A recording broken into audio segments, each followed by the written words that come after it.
ಶ್ರೀರಾಮ ಸಮರ್ಥ. ಮೇ 2. ಸಾಧನೆಯಲ್ಲಿ ಅತ್ಯಂತ ಸಾವಧಾನತೆ ಬೇಕು. ಭೂಮಿಯನ್ನು ಚೆನ್ನಾಗಿ ಹದಗೊಳಿಸಿದೆವು, ಉತ್ತಮ ಬೀಜ ಬಿತ್ತಿದೆವು, ಮಳೆಯೂ ಚೆನ್ನಾಗಿ ಆಯಿತು, ಹಾಗೂ ಬೆಳೆಯೂ ಒಳ್ಳೆ ಹುಲುಸಾಗಿ ಬೆಳೆದ ಮಾತ್ರಕ್ಕೆ ಎಲ್ಲ ಕೆಲಸವಾದಂತಾಗಲಿಲ್ಲ. ಏಕೆಂದರೆ ಒಂದೊಂದು ಮೆಟ್ಟಿಲು ಮುಂದೆ ಹೋದಂತೆ ದಕ್ಷತೆ ವಹಿಸುವ ಅವಶ್ಯಕತೆ ಹೆಚ್ಚಾಗುತ್ತದೆ. ಭೂಮಿಯು ಚೆನ್ನಾಗಿ ಬೆಳೆದರೂ ಅದು 2 ಕಾರಣಗಳಿಂದ ನಾಶವಾಗುವ ಸಂಭವವಿರುತ್ತದೆ. 1. ದನಕರಗಳು ಆ ಹೊಲದಲ್ಲಿ ಹೊಕ್ಕು ಬೆಳೆ ನಾಶಪಡಿಸಬಹುದು. 2. ಕೀಟ ಇಲ್ಲವೇ ಮಿಡತೆ ಮುಂತಾದವುಗಳ ಉಪದ್ರವದಿಂದ ಬೆಳೆಯು ನಾಶವಾಗುತ್ತದೆ. ಇವುಗಳಲ್ಲಿ ಮೊದಲನೇ ಕಾರಣವು ಸ್ವಲ್ಪ ಸ್ಥೂಲವಾಗಿರುತ್ತದೆ, ಹಾಗೂ 2ನೇ ಕಾರಣವು ಸ್ವಲ್ಪ ಸೂಕ್ಷ್ಮವಾಗಿರುತ್ತದೆ. ಹೊಲಗಳಲ್ಲಿ ದನಕರುಗಳು ಹೊಕ್ಕು ಬೆಳೆಗಳನ್ನು ನಾಶಪಡಿಸುತ್ತಿದ್ದರೆ ಅದು ಕೇವಲ ನೋಡುವುದರಿಂದಲೇ ಸಹಜವಾಗಿ ನಮಗೆ ತಿಳಿಯುತ್ತದೆ, ಹಾಗೂ ಅವುಗಳನ್ನು ಹೊರಗೆ ಓಡಿಸಲು ಬರುತ್ತದೆ. ಆದರೆ ಕೀಡೆ ಹತ್ತಿರ ಹೋಗಿ ಸೂಕ್ಷ್ಮವಾಗಿ ನೋಡಬೇಕಾಗುತ್ತದೆ. ಹೊಲಕ್ಕೆ ಬೇಲಿಯನ್ನು ಹಾಕಿ ದನಕರುಗಳು ಒಳಗೆ ಬರದಂತೆ ಮಾಡಲು ಬರುತ್ತದೆ, ಹಾಗೂ ಬೂದಿ, ಗೊಬ್ಬರ, ಔಷಧಿ ಮುಂತಾದವುಗಳನ್ನು ಹಾಕಿ ಕೀಡೆ ಹತ್ತದಂತೆ ಉಪಾಯ ಮಾಡಲು ಬರುತ್ತದೆ. ಇವೆಲ್ಲವನ್ನು ಮಾಡುವಾಗ ಒಕ್ಕಲಿಗನು ಯಾವಾಗಲೂ ಜಾಗೃತನಾಗಿರಬೇಕಾಗುತ್ತದೆ. ಅಂದರೆ ಅವನು ತನ್ನ ಹೊಲದ ಕಡೆಗೆ ಸತತ ಗಮನ ಕೊಡಬೇಕಾಗುತ್ತದೆ. ಇದೇ ನಿಯಮವು ಪರಮಾರ್ಥದಲ್ಲಿಯೂ ಅನ್ವಯಿಸುತ್ತದೆ.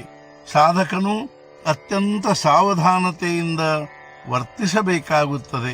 ಹೊಲದ ರಕ್ಷಣೆಗಾಗಿ ಬೇಲಿ ಇರುತ್ತದೆ, ಅದರಂತೆ ಪ್ರಪಂಚವು ಪರಮಾರ್ಥದ ಬೇಲಿಯಾಗಬೇಕು.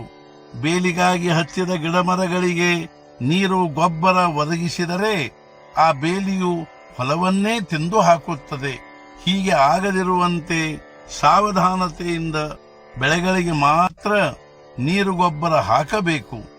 ಹೊಲದಲ್ಲಿಯ ಬೆಳೆಗಳಿಗೆ ಕೀಡೆ ಹತ್ತದಂತೆ ನಾವು ಸೂಕ್ಷ್ಮವಾಗಿ ಅದರ ಕಡೆಗೆ ಲಕ್ಷ್ಯವಿಡಬೇಕಾಗುತ್ತದೆ.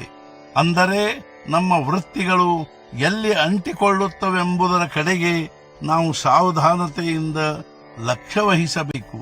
ಈ ರೀತಿ ಸಾವಧಾನತೆಯಿಂದ ವರ್ತಿಸಿದರೆ ಬೆಳೆಯು ನಮ್ಮ ಕೈಗೆ ಹತ್ತುವವರೆಗೆ ಕಾರ್ಯವಾದಂತೆ.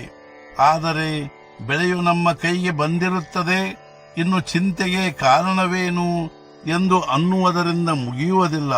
ಬೆಳೆಯು ನಮ್ಮ ಕೈಗೆ ಹತ್ತಿದರೂ ಅವುಗಳಲ್ಲಿಯ ಧಾನ್ಯ ಬೇರ್ಪಡಿಸಬೇಕಾಗುತ್ತದೆ, ಅಲ್ಲದೆ ಅವನ್ನು ಸುರಕ್ಷಿತವಾಗಿ ಇಡಬೇಕಾಗುತ್ತದೆ. ಇಲ್ಲದಿದ್ದರೆ ಇಲಿ, ಹೆಗ್ಗಣ ಅಥವಾ ನುಷಿ ಮುಂತಾದವುಗಳು ಧಾನ್ಯವನ್ನು ನಾಶಪಡಿಸುತ್ತವೆ.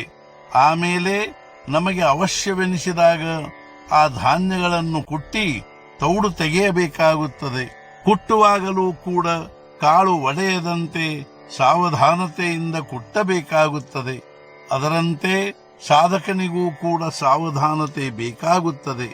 ಇಲ್ಲದಿದ್ದರೆ ಮಧ್ಯದಲ್ಲಿಯೇ ಅಜಾಗರೂಕತೆಯಿಂದಾಗಲಿ ಅಥವಾ ನನಗೆ ಎಲ್ಲವೂ ಪ್ರಾಪ್ತವಾಗಿದೆ ಎಂಬ ಭ್ರಮೆಯಿಂದಾಗಲಿ ಪ್ರಗತಿಯು ಕುಂಠಿತವಾಗುತ್ತದೆ.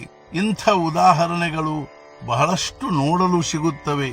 ಆದ್ದರಿಂದ ಅತ್ಯಂತ ಸಾವಧಾನತೆಯಿಂದ ವರ್ತಿಸಬೇಕು. ಪ್ರಪಂಚದಲ್ಲಿರುವ ಸಾಧಕನಿಗೆ ಪ್ರಾಪಂಚಿಕರ ಸಹವಾಸದಲ್ಲಿರಬೇಕಾಗುತ್ತದೆ. ಅಲ್ಲಿ ಅವನು ಅತ್ಯಂತ ಜೋಪಾನವಾಗಿರಬೇಕು. ನಮ್ಮ ವೃತ್ತಿಗಳು ಯಾವಾಗ ಬದಲಾಗುತ್ತವೆಂಬುದರ ನಿಯಮವಿರುವುದಿಲ್ಲ. ನಿಜವಾಗಿಯೂ ಪರಮಾರ್ಥವು ಅತ್ಯಂತ ಕಠಿಣ ಬೇಟೆಯಾಗಿರುತ್ತದೆ. ಬೇಟೆಯನ್ನು ಹೇಗೆ ಹೊಡೆಯಬೇಕೆಂದರೆ ನಮ್ಮ ಅಹಂಭಾವನೆಯನ್ನು ಸಾಯಿಸಿ ನಾವು ಜೀವಂತವಾಗಿರಬೇಕು, ಹಾಗೂ ನಮಗೆ ಅಹಿತವಾದದ್ದಷ್ಟೇ ನಷ್ಟವಾಗಿ ಹೋಗಬೇಕು. ಇಂದಿನ ಮುಖ್ಯ ವಿಚಾರ, ಸಾವಧಾನತೆಯಿಂದ ನಾಮ ತೆಗೆದುಕೊಳ್ಳಬೇಕು. ನಾಮದ ಅಖಂಡ ಧಾರೆ ಇರಬೇಕು, ಅಂದರೆ ಅದು ವೃತ್ತಿಯವರೆಗೆ ಹೋಗಿ ತಲುಪುತ್ತದೆ. ಸದ್ಗುರುನಾಥ ಮಹಾರಾಜ್ ಕಿ ಜೈ. ಜೈ ಜೈ ರಘುವೀರ ಸಮರ್ಥ.